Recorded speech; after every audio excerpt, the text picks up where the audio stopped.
मी गडावरचा अनुभव सांगतो. मी एक वेळेस, तुम्हाला माहिती आहे, मी गडावरचा पायी जाणारा कार्यकर्ता आहे.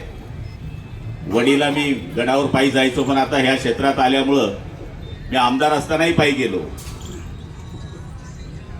गडावर 10 वाजेपर्यंत दर्शन होतं. मी एक वेळेस जवळपास 9:30च्या आसपास वरती गडावर पोहोचत होतो. तिकडचे पुजारी खाली येत होते, पाऊस चालू होता.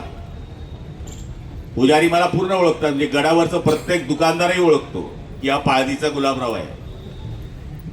तर महाराजांनी ते म्हणले, तुम्ही कुठे जाताय? म्हणलं वरती जातोय. नाही म्हणले, जाऊ नाही शकत, दरड पडली आहे, वापस व्हा. नाईलाजाने मला वापस यावं लागलं. एक वेळेस असं झालं की 10:30च्या आसपास मी गडावर पोहोचणार होतो.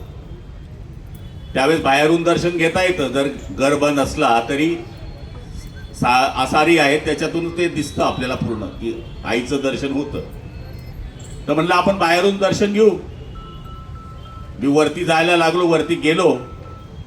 त्या दिवशी मंदिराची साफसफाई चालू होती, म्हणून मंदिर उघडं होतं. म्हणजे ज्यावेळेस देवाच्या मनात असेल त्यावेळेस वारी घडते. 16 साली मी आमदार होतो. पंढरपूरला नेहमी मी जातो. 35 वर्ष झाला मी अखंड पंढरपूर जातो. मी पायी नाही जात, पण गाडीवर 100% जातो. बोचकं धरलेली म्हातारी होती. आमदार असल्यामुळे एक पोलीस झाली, जो संरक्षण असतं ती, आणि पंढरपूरचे 4-5 तिथले मंदिराचे मंडळी माझ्याबरोबर होती.